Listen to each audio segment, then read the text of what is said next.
Hi guys.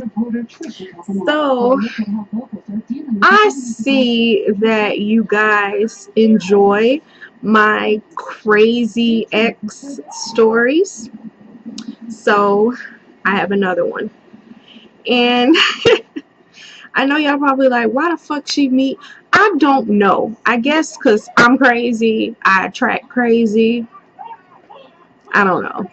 Don't know. I'm just joking. But I am a little bit cuckoo. But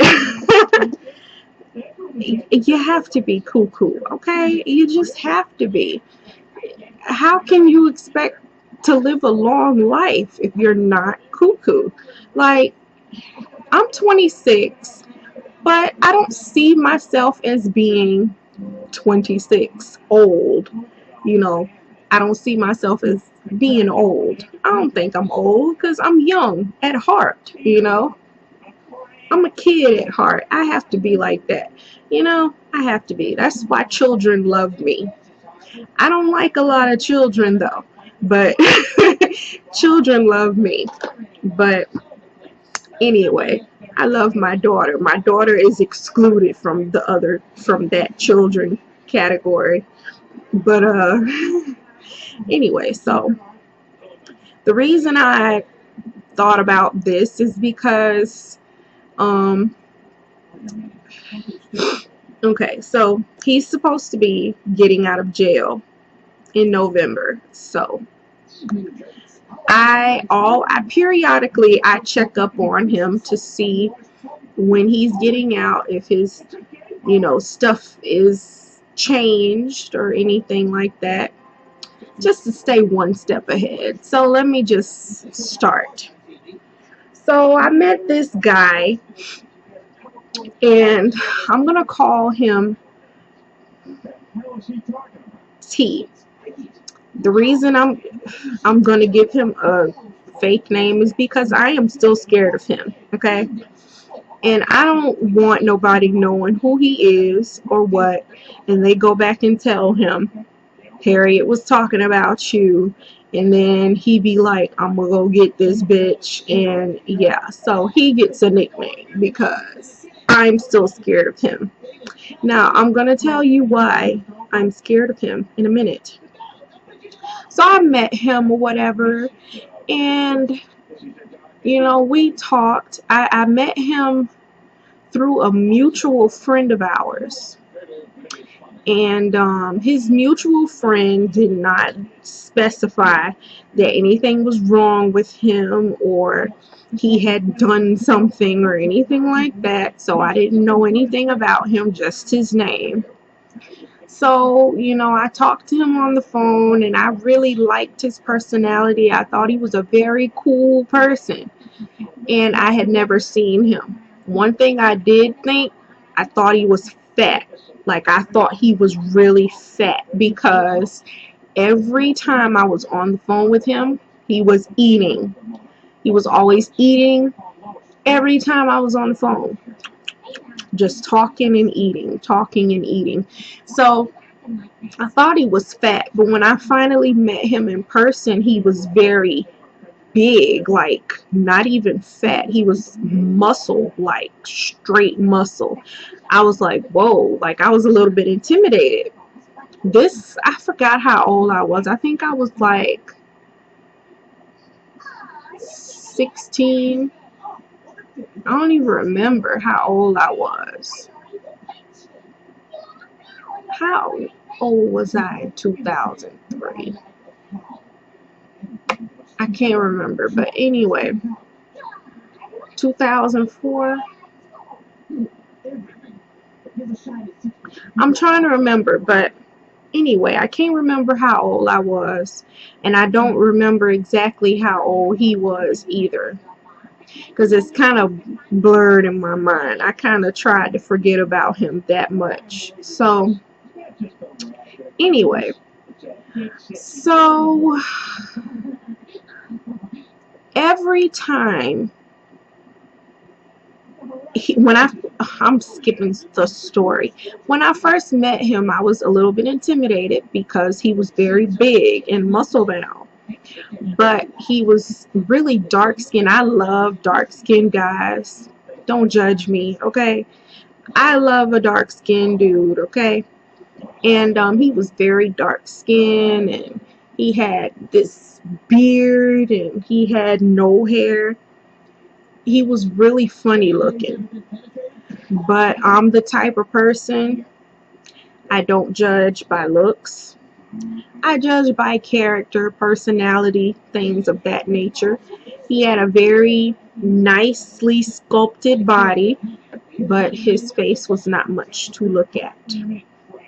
Just gonna be honest there. Um, so yeah, I really liked his personality though. So, I stayed talking to him and stuff like that. And my best friend at the time, Tay, took me to go see him one time, and he didn't like Tay because he thought that I was messing around with him, and I wasn't at the time. We didn't start dating like seriously until I was in my 20s, and I was not in my 20s when I was seeing this dude. So, we were strictly friends at this point, and he didn't like Tay because he was a guy and we're friends and whatever. So, I took my nephew with me to go see him. My nephew played video games and stuff like that, and we talked and everything. So I go home, and months go by. I find out something about him. So he let slip, okay, that he had just got out of jail, right? He was talking about probation, and I was like, what you on probation for? And he was like really quiet. He didn't say anything. So apparently, when I met him, okay, when I met him, he was in jail for, I think,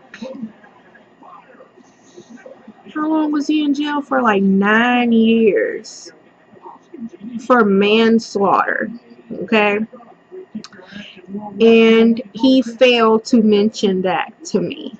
He was in jail for manslaughter. And when I found that out, I was like, whoa, okay.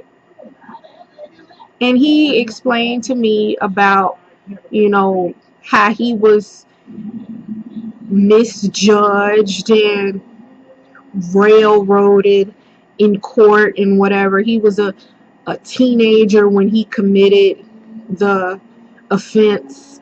I'm doing that because he was saying how he was innocent and all that, but he was not innocent at all.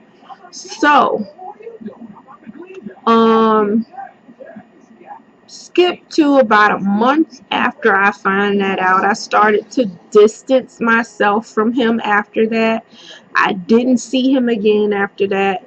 I was just like, okay, he went to jail for manslaughter. So I searched his name to, find any information about him that I should know about. So I searched his name and I found his previous offenses, his previous jail record. And I saw he went to jail for manslaughter and attempted murder. So I was like, oh fuck, what the fuck? Like, I need to do fucking searches on niggas before I start talking to them. But this was, when Yahoo was around, and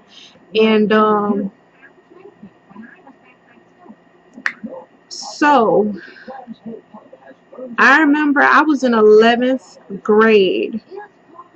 This is something that I remember. I recall exactly because I was talking to my friend Rose in class. So this happened around 2003, 2004. I was in the 11th grade. And I was sitting with my friend Rose in class, and I was telling her about him. And at this point, he had noticed that I wasn't talking to him as often. I started distancing myself from him. So he would call me continuously all day long and leave me message after message after message after message, telling me he hate me, he hope I die, he hope I fuck a nigga with AIDS, he gonna send somebody with he gonna find somebody with HIV and pay them to infect me. And you know, he leaves this message. He left me like 22 messages, and he leaves this one message because it was around New Year's, and he said, I just want to call and say Happy New Year, and I hope you don't get to see 2005, bitch. I hope you die. I hope somebody give you AIDS. And da da da da. He just kept saying that shit, and I let my friend Rose hear that message. She was like, oh my God. I thought he was going to say something nice, talking about Happy New Year and da da da da. I said, he's crazy, like I was telling her about it. And I contacted his probation officer because I found out the information online about him. So I contacted his probation officer and I told them, look, T is harassing me all hours of the day and night, calling my house phone, calling my cell phone, leaving all these threatening messages saying he's going to get someone to infect me with HIV and all of that.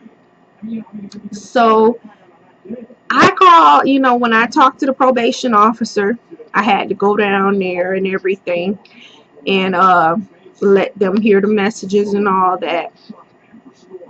And long story short, he ended up going to jail for 2 years because of my charge, right? Because it was a violation of his probation.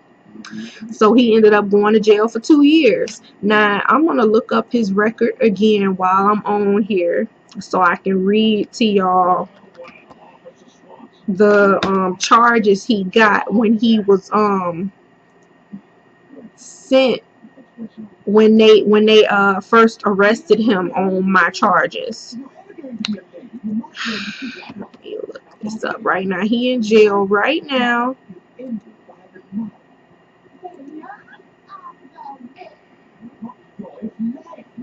They changed his release date. He's not getting out in November. He's getting out in October. And okay, so my charge here, it says the year 2000. It was 2003. Okay. And he was sentenced in 2004. He got, oh shit, okay, he got 6 years for my charge, not 2 years. Okay, I read that wrong. All right. So for my charge, threatens unlawful harm, resisting officer with violence. He had obstruction. He got like 1, 2, 3, 4, 5, 6 obstruction charges. Another resisting officer with violence charge, battery on detention staff, another resisting officer with violence, and battery on another detention staff. And this was like before I met him that I read that part. But when he was arrested for, violating his probation by harassing me, excuse me, he got 6 years for that. And he got out in January of this year and was sent right back to jail again for another couple of months, I see. And they changed his release date to October now. So he would write me when he was in jail And he would write me saying shit like, he's gonna marry me, he's never gonna let me go, and he's sorry for all what he did, and blase blah. He would write me like 6-page letters all the time. And I contacted the prison, and I told them that I did not want to receive any letters from him. Please don't let him send me nothing. I don't want no letters. I don't want anything from him, whatever. So they blocked his letters. I didn't receive any more letters from him. And yeah, when he got out in January, I was like, oh fuck, he gonna come looking for me. Oh my god, but I moved, so he don't know where I stay. I don't stay at the same house, so he didn't know that I moved. But I'm pretty sure when he got out, he came to my house. I don't know for sure, but I'm pretty sure he might have. I don't know what's my problem. I try to see the good in anybody, in everybody, you know, but it's just not good in everybody. But I try to see the good in everybody, but it's just not good in everybody. But I liked him when I first met him because I thought he had a good personality and stuff like that. But I was sadly mistaken. um it's like I still check up on him because I'm still afraid of him because he killed somebody, and he admitted that to me, that he did kill this person, but he didn't get a lot of time for it because he was a teenager at the time. And my dumb ass, I met him when he was released out of jail, like a couple of days, and that fucking faggot motherfucker, mutual friend, I ain't friends with that nigga no more. Like, you couldn't tell me that nigga just got out of jail for murdering somebody, really? And then you set me up with him? And get this, the reason he set me up with him is because he saw him talking to me one day, and he was like, tell her, I want to talk to her. And I was like, when I ran into him, a couple of years after this, I was like, why the fuck name, son of a bitch. So I was like, why the fuck you ain't tell me about T? And he was like, what you mean? I said, that nigga killed somebody.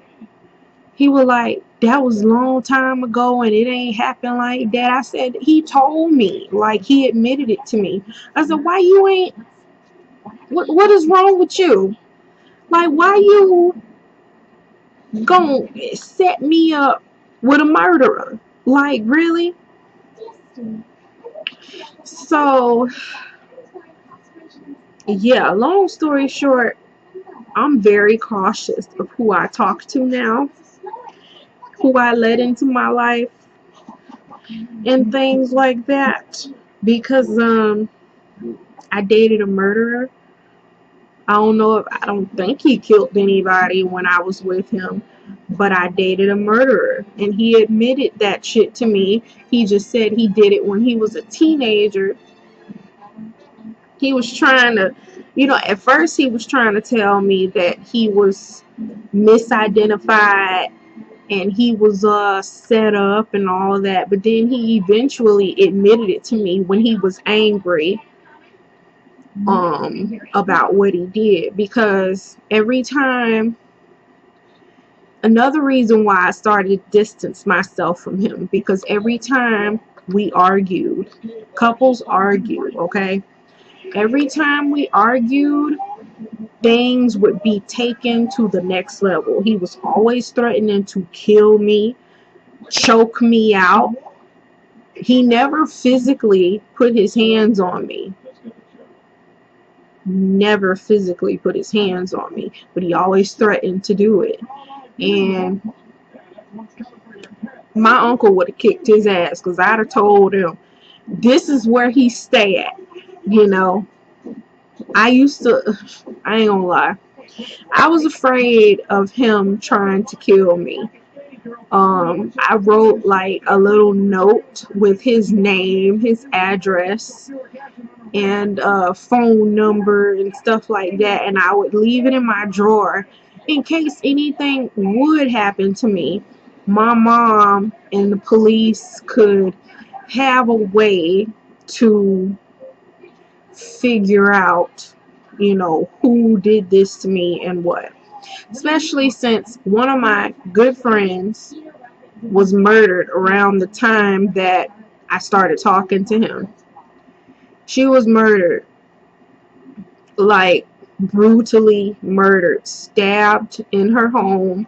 One of my good friends, I talked to her the night that it happened, and I went out of town, came back the next day, and found out that had happened to her. So, it was a little scary for me to be dealing with somebody who was threatening to kill me all the time. Every time he got mad, every time we argued, I'ma kill you, bitch. I hope you die. I'ma pay a nigga to come and infect you with HIV. Like, who the fuck says shit like that?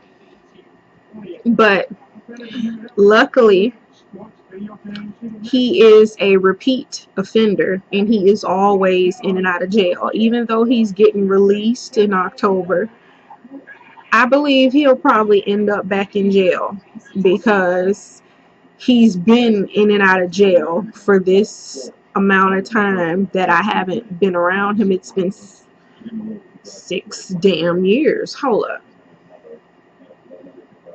2003. So, no shit. It's been 10 years. That's right, because he did do 6 years. He got out, got back in jail. Damn. He served a 2-year sentence after me. Oh shit. It's been 10 years. Wow. Wow. um that's a long motherfucking time. But yeah. I ain't good at math. Y'all could tell. I ain't good at math. But damn. It's a long time. But yeah, I don't know if I want to put, like, because I was thinking about screenshotting without putting his name in it. And